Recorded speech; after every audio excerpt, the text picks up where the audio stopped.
ಸಿಂಗರ್ಗೆ ಮುಂದಿದ್ದವನು ಕಲ್ತವನು ಹೊಡೆದೇ ಬಿಟ್ಟ. ಆಡೋದನ್ ಬಿಟ್ಟು ಅರ್ಚೋದು ಶುರು ಮಾಡ್ತಾನೆ. ಅಬ್ಬಬ್ಬ ಅದು ಎಂತ ಹೊಲ್ಸು ಅಂತೀರಾ? ನಿಮ್ಮ ಅಪ್ಪನ ನೀವು ಹುಟ್ಟಿದ್ರ ಮುಂದೆ ಬಾಲೆ ರಂಡಿ ಮಗನ. ಖ್ಯಾತ ಜಾನಪದ ಸಿಂಗರ್ ಅಂತೆ ಪೋಕ್ಸೋ ಕೇಸಲ್ಲಿ ಈಗ ಅರೆಸ್ಟ್ ಆಗೋಣ. ಕರಿಗುಡ್ಡ ಕಂಬಳಿ ನೀ ಹಾಸ ಮಾಡೋಣ ಟೈಮ್ ಪಾಸ ಅಂತ ಇದು ಇವನ ಹಾಡು.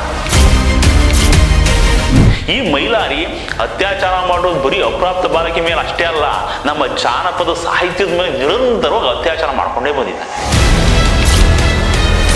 ಮಹಾರಾಷ್ಟ್ರದ ಕಡೆ ಓಡೋಗ್ತಿದ್ದವನ್ನ ಹಿಡ್ಕೊಂಡು ಬಂದು ಜೈಲಿಗೆ ಬಿಟ್ಟು ಬಂದವರೇ ನಾವು ಪೊಲೀಸರು. ಪೋಕ್ಸೋ ಕೇಸ್ ಇದು ಡಬಲ್ ಲೈಫು, ಸದ್ಯಕ್ಕಂತೂ ಹೊರಗೆ ಬರಲ್ಲ. ಕೆಲವರಂತೂ ಈ ಕೇಸ್ ಆಗೋವರೆಗೂ ಪೋಕ್ಸೋ ಅನ್ನೋ ಹೆಸರನ್ನೇ ಕೇಳಿರಲ್ಲ.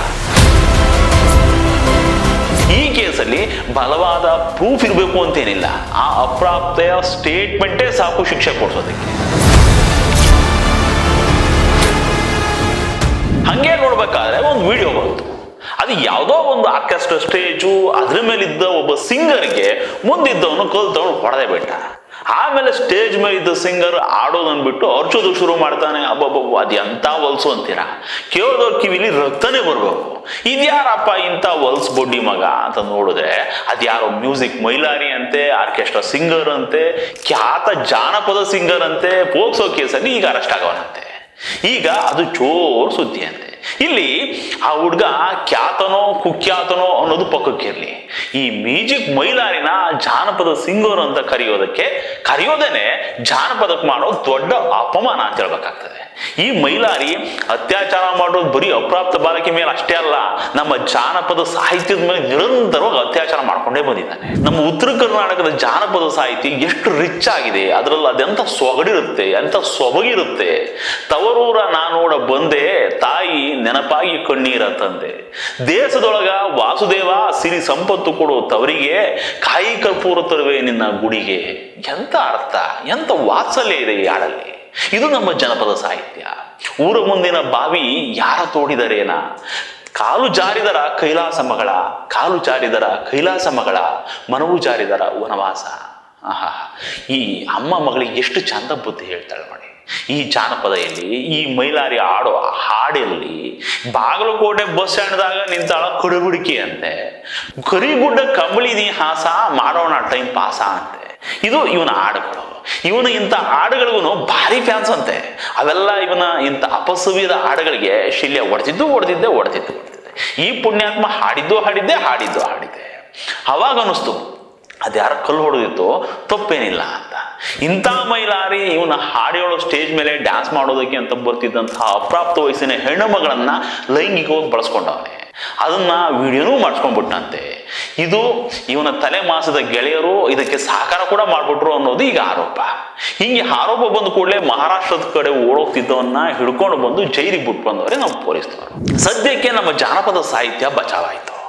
ಪೋಕ್ಸೋ ಕೇಸ್ ಇದು ಡಬಲ್ ಲೈಫು, ಸದ್ಯಕ್ಕಂತೂ ಹೊರಗೆ ಬರಲ್ಲ. ಈ ಪೋಕ್ಸೋ ಕೇಸ್ ಇದೆಯಲ್ಲ, ಅಂದ್ರೆ ಈ ಅಪ್ರಾಪ್ತ ಮಕ್ಕಳ ಮೇಲೆ ಆಗುವಂತಹ ಲೈಂಗಿಕ ದೌರ್ಜನ್ಯವನ್ನು ತಡೆಯೋದಕ್ಕೆ ಅಂತಾನೆ ಇರೋ ಸೆಕ್ಷನ್ ಇದು ಇದೆಯಲ್ಲ, ಇದು ಈ ಮರ್ಡರ್ ಕೇಸ್ಗಿಂತ ಸ್ಟ್ರಾಂಗ್ ಕೇಸ್ ಇದು. ಈ ಮರ್ಡರ್ ಕೇಸಲ್ಲಿ ಶಿಕ್ಷೆ ಆದ್ರೆ ಜೀವಾವಧಿ ಶಿಕ್ಷೆ, ಅಂದ್ರೆ 14 ವರ್ಷ ಆಗತ್ತೆ. ಆದ್ರೆ ಈ ಪೋಕ್ಸೋ ಕೇಸಲ್ಲಿ ಶಿಕ್ಷೆ ಆದ್ರೆ ಡಬಲ್ ಲೈಫ್, ಅಂದ್ರೆ ಡಬಲ್ ಜೀವಾವಧಿ, ಅಂದ್ರೆ 28 ವರ್ಷ ಜೈಲಲ್ಲೇ ಜೀವನ ಮುಗಿದೋಗುತ್ತೆ. ಇಂಥ ಹಲ್ಕಟ್ ಕೆಲಸ ಮಾಡಿದವನಿಗೆ ಇದು ಕಮ್ಮಿನೇ ಬಿಡಿ.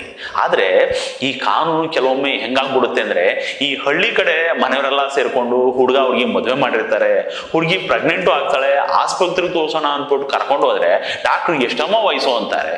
ಈ ಹುಡುಗಿ 17 ಸಾವಿರ ಅಂತಾಳೆ. ಡಾಕ್ಟರ್ ಸೀದಾ ಪೊಲೀಸರಿಗೆ ಫೋನ್ ಮಾಡ್ತಾರೆ, ಪೊಲೀಸರು ಬಂದು ಹುಡುಗನ್ನ ಹಿಡ್ಕೊಂಡು ಸೀದಾ ಜೈಲಿಗೆ ಬಿಟ್ಬಿಟ್ಟು ಬರ್ತಾರೆ. ಅಂದ್ರೆ ಕೆಲವೊಂದು ಕೇಸಲ್ಲಿ ಇದ್ರ ಹರಿವೇ ಇರೋದಿಲ್ಲ ಜನರಿಗೆ. ಪಾಪ ಅವ್ರು ಪೋಕ್ಸೋನ ಹೆಸರನ್ನೇ ಕೇಳಿರಲ್ಲ, ಹಿಂಗೆ ಪೋಕ್ಸೋ ಕೇಸ್ ಹಾಕ್ಸ್ಕೊಂಡವ್ರು ಇದ್ದಾರೆ. ಇದ್ರ ಬಗ್ಗೆ ಅರಿವು ಮೂಡಿಸೋ ಕೆಲಸಗಳಾಗಬೇಕು. ಬರೀ ಗಂಡು ಹೆಣ್ಣಿಗೆ ಮದುವೆ ಆಗ್ಬೇಕು ಅಂದ್ರೆ ಇಷ್ಟು ವಯಸ್ಸಾಗಿರ್ಬೇಕು ಅಂತ ಹೇಳ್ಕೊಟ್ರೆ ಸಾಕಾಗೋದಿಲ್ಲ. ಪೋಕ್ಸೋ ಕೇಸ್ ಬಗ್ಗೆ ಹೇಳ್ಕೊಡ್ಬೇಕು. ಅಪ್ರಾಪ್ತೆಗೆ ಎಲ್ಲಾ ಒಪ್ಪಿ ಮದುವೆ ಮಾಡಿದ್ರು ಕೂಡ, ಆ ಹುಡುಗಿ ಒಪ್ಪಿ ಮದುವೆ ಮಾಡ್ಕೊಂಡು ಸಂಸಾರ ಮಾಡಿದ್ರು ಕೂಡ ಅದು ಅಪರಾಧನೇ ಆಗುತ್ತೆ. ಅದಕ್ಕೆ ಆ ಹುಡುಗ ಶಿಕ್ಷೆ ಅನುಭವಿಸಲೇಬೇಕಾಗುತ್ತೆ ಅನ್ನೋದ್ರ ಅರಿವನ್ನ ಮೂಡಿಸ್ಬೇಕಾಗುತ್ತೆ. ಹದಿಹರೆಯದ ವಯಸ್ಸಿನಲ್ಲಿ ದುಡುಕಿ ಎಡವಟ್ಟು ಮಾಡ್ಕೊಂಡವರು ಈ ಕೇಸಲ್ಲಿ ತಗಲಾಕೊಂಡವರಿದ್ದಾರೆ. ಅವುಗಳಿಗೆ ಈ ಕಾನೂನಿನ ಸೀರಿಯಸ್ನೆಸ್ ಗೊತ್ತಿರೋದಿಲ್ಲ. ಕೆಲವರಂತೂ ಈ ಕೇಸ್ ಆಗೋವರೆಗೂ ಪೋಕ್ಸೋ ಅನ್ನೋ ಹೆಸರನ್ನೇ ಕೇಳಿರಲ್ಲ. ಅಪ್ರಾಪ್ತ ವಯಸ್ಸಿನ ಹುಡುಗಿ ಅವಳೇ ಒಪ್ಕೊಂಡು ಬಂದಿದ್ರು, ಅದು ಪೋಕ್ಸೋ ಕೇಸೆ. ಈ ಸೆಕ್ಷನ್ ಯಾಕಿಷ್ಟು ಸ್ಟ್ರಾಂಗ್ ಇದೆ ಅಂದ್ರೆ, ಈ ಅಪ್ರಾಪ್ತ ವಯಸ್ಸಿನ ಮಕ್ಕಳ ಮೇಲೆ ಆಗ್ಬಹುದಾದಂತಹ ದೌರ್ಜನ್ಯವನ್ನ ತಡಿಬೇಕು ಅನ್ನೋ ಕಾರಣಕ್ಕೆ. ಈ ಕೇಸಲ್ಲಿ ಬಲವಾದ ಪ್ರೂಫ್ ಇರಬೇಕು ಅಂತೇನಿಲ್ಲ, ಆ ಅಪ್ರಾಪ್ತೆಯ ಸ್ಟೇಟ್ಮೆಂಟೇ ಸಾಕು ಶಿಕ್ಷೆ ಕೊಡ್ಸೋದಕ್ಕೆ. ಸೊ ಹುಷಾರಾಗಿರಿ, ಅಪ್ಪಿತಪ್ಪಿ ಕೂಡ ಅಂಡರ್ 18 ಅವ್ರ ಹತ್ರ ಸುಳಿಯೋಕ್ಕೂ ಹೋಗ್ಬೇಡಿ, ಅದರಲ್ಲೂ ಇಂಥ ಇಂಟೆನ್ಷನ್ ಇಟ್ಕೊಂಡು. ಕೆಲವೊಂದು ಕಡೆ ಇದು ಮಿಸ್ಯೂಸ್ ಆಗಿರೋದು ಇದೆ. ಈ ಪೋಕ್ಸೋ ಬಗ್ಗೆ ಇನ್ನೂ ಜಾಸ್ತಿ ಅವೇರ್ನೆಸ್ ತರೋ ಕೆಲಸಗಳಾಗಬೇಕು, ಅದು ಶಾಲೆಯಲ್ಲೇ ಆದ್ರೆ ಇನ್ನೂ ಒಳ್ಳೇದು.